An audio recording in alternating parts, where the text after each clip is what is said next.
Well, they've already had David Bowie, right? In the backs of the rooms at the maths lessons, we used to do drawings of a lad insane. Top. For 25 years, one man has shocked and fascinated his audience. He said, "You have different colour eyes." It just blew me away. He's always just finding new ground. I think he was so innovative because he was a bit mad. Say the question again, because I was only half this. I only heard sex. David Bowie is back with a new album outside and a British tour. So will the new project restore his credibility to its former heights, or has rock's favourite chameleon finally lost the plot? He started that character, didn't he? He started the character Ziggy Stardust, and then he said he actually started believing he was this character that was like a god. 1 minute I was travelling through a train in Siberia, and the next minute I was in the gutter somewhere in Tokyo, you know, flat me back. Bowie created Ziggy Stardust and became the ultimate rock star. The 70s were a real first blossoming of some seeds that were planted in the 60s.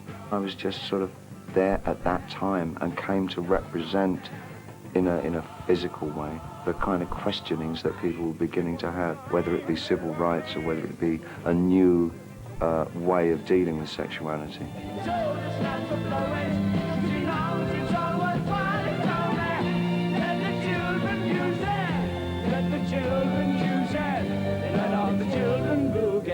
Was it important for you to kill off the old characters, Ziggy? Well, I'm not murderous by nature. However, there are a few corpses in my life, which we won't go into now. Well, you probably will. I'm not going to. A decade later, the cult rock image was gone and Bowie had reinvented himself yet again.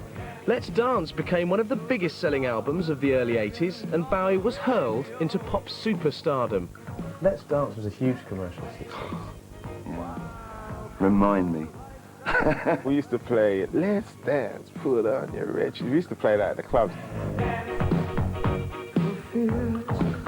The 3 albums in all, like Let's Dance, Tonight, Never Let Me Down, were monster commercial things for me. It was really kind of mundane, all that. Like trotting out there, singing big hits and then going to the bank. It was... and the tours were like absurd. I was playing to like 70, 80,000 people, you know. But if you're playing to that many people, you've got to sing stuff that they really, really know. And I was just painting myself into this corner, you know. I really do believe that at times the mainstream can be just it's a tyranny in some ways. At the time, it was quite a problem to get over. It took me a couple of years to sort myself out from that. Did I read somewhere you said that was kind of your lowest point as far as your creativity was concerned? Yeah, I really felt, you know, I just started painting a lot again. That's where I got back into, you know, what I used to do when I was a kid, was do a lot of painting. And so I turned to that for solace. I thought, well, if I can't be artistic in music, I'll just become a painter again. Bowie ran for cover and re-emerged in 1989 with a new rock-based project. But then I met Reese Gabrels and we formed Tin Machine, and that was really a very freeing experience for me. Because I immediately broke up all idea of what on earth I was supposed to be in the public's mind. The critics slated it as his worst musical effort to date. Even loyal fans questioned the new direction, and Bowie's musical credibility suffered a massive blow. I only write for myself. I don't take much regard for my audience, whoever they might be. David Bowie is nowadays over-concerned with making an important statement. They grow and they shrink. They grow, they shrink. I don't think he's done much. Well, I don't think he's done anything since Ashes to Ashes. To be honest with you, I don't think what he's doing now is particularly important. I screw up in major ways. I'd much prefer to have a magnificent disaster than a mediocre success. You belong in rock and roll. What I was left with was a new chance to actually get back to where I really belonged. In 1993, Bowie would outfox his critics again. Working once more with Let's Dance producer Nile Rodgers, he delivered the critically acclaimed Black Tie, White Noise album. I said, look, the last thing we're going to make is another Let's Dance. I like working with Noel in as much that he, to me, represents a very strong American kind of music, a rhythm and blues structure that I've always admired so much. I used to wait outside closed record stores to their own to be the first in town to get the new Little Richard single. I was just crazy about him. First domino, and then eventually people like John Lee Hooker. In 1992, Bowie was again at the centre of press attention when he married Somali model and actress Iman. What quality in Iman do you admire most? There's nothing about her I don't love. She's loving, she's sensitive, she's sexy as hell. I don't know, you know, I love her. Another important person in your life is your son, Yeah. Joe.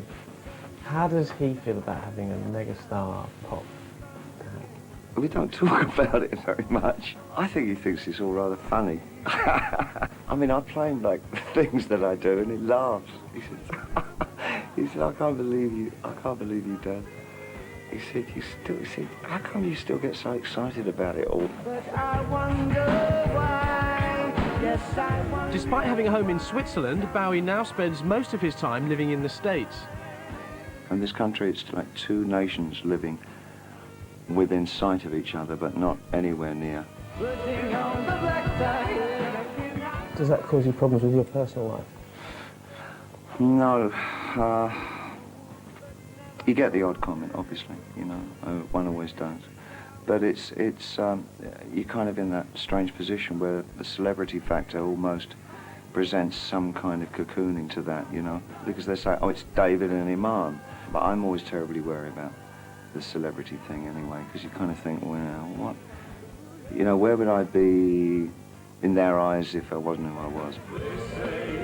In the US, there were rumours of a return to form when Bowie took another musical leap in the right direction. He's a cool guy. And you heard about his new 9 Inch Nails extravaganza? In September, Bowie stole the limelight when he toured with cult rock band 9 Inch Nails. I've always thought of myself more as considered like that eccentric, blimey, whatever. Hello?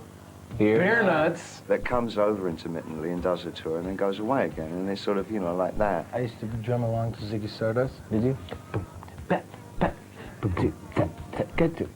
Kurt Cobain says some great things about my stuff whenever in interviews and in Trent and all that. And I became aware that with the new bands, it was really the first crop of bands that were kind of being influenced by what I'd been doing. It seems Bowie continues to be inspired by the younger generation of British artists. I like Goldie and a guy called Gerald. They're kind of like my favourites this week. I tend to be more interested in the material that's on the edge, you know, on the periphery of the mainstream.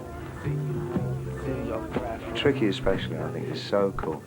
It's really interesting. I mean, it's a real great example of real hybridisation of music forms.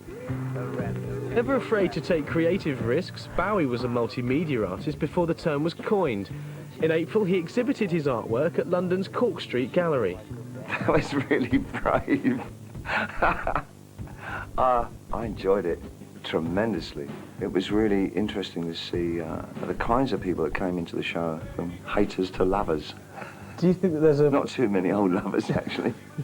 In England, if you dare suggest that you have more than 2 or 3 hats, it's like, oh, you don't know your station in life. You know, it's like you're above yourself, and don't forget your place, and it gets like that, you know. Do you worry about your artistic credibility now? When haven't I? In the UK, the jury was still out, but one project was about to put him back in the frame. The best thing he's done in recent years was when he did the theme song for the Buddha of Suburbia, which was actually a classic David Bowie song.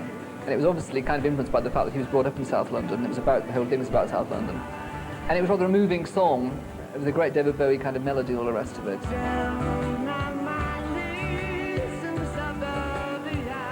Hanif wanted me to do the music for his book, which was applied to TV. And so I just went in there and fooled around. I think David Bowie's been having a hard time over the last few years, although apparently he's supposed to have finished a very good album with Eno, who's the bloke who made a lot of his very innovative work with. He's always had partners to work with, like he had like Mick Ronson and Brian Eno and all the rest of it. If you listen to Black Tie, then listen to Buddha, and then listen to Outside, there's really a line going through it. You definitely know where I'm going. In 1995, Bowie hit back with the highly acclaimed new album Outside. Part of a multimedia project, it features 7 different characters and will be completed in 1999. Why did you decide to work with characters again? I thought that was again, something you'd finished. So much, yeah, me too. I'd taken a lot of articles out of magazines and some of my old poems, and I fed all this information into the computer. And I've got a program in it that cuts everything up, all the words, and recomposes them. And so I improvise to the music, grabbing bits and pieces off all these different sheets of paper. Probably it's the way you start thinking when you did a lot of drugs and you don't do them anymore, but you're still thinking in a fractured, broken up way.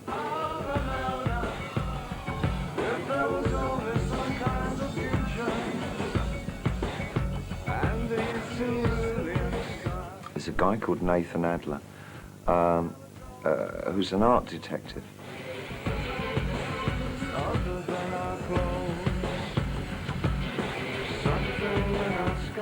Set in the fictional Oxford town, the album's part of a 5-year project with Brian Eno.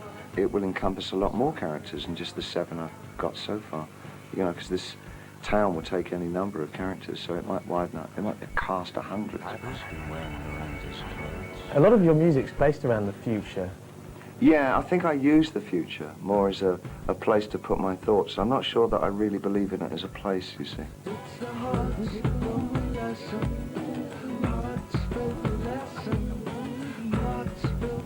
You're playing Andy Warhol. Yeah. That's obviously another hat.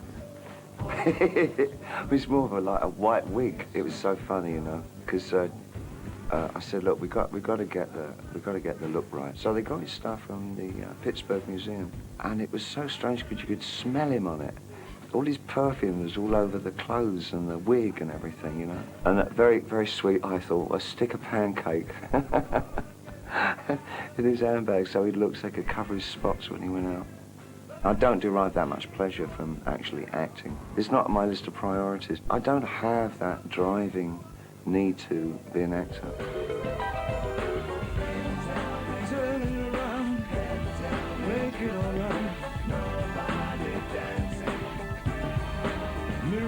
You're coming to England? Yeah. When are you coming? I'm not going to tell you anything about it.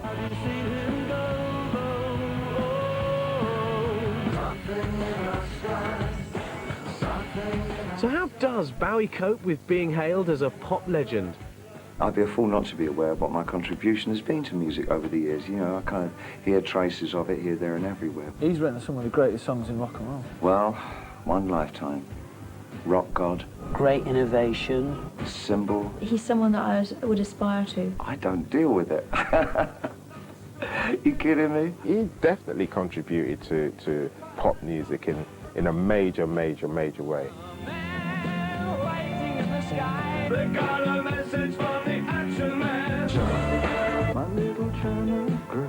Reach out over race and hold each other's hand. Miracle good night. It's the hardest lesson. It's a bit like being an eraser, a rubber, because what you spend half your time doing is wiping out everything that people thought before. I think that's my job anyway. Is to continually say everything you knew was wrong. But I wonder how many people know who David Bowie is, really. I was thinking this. People watch the Ozone, they don't even know who he is.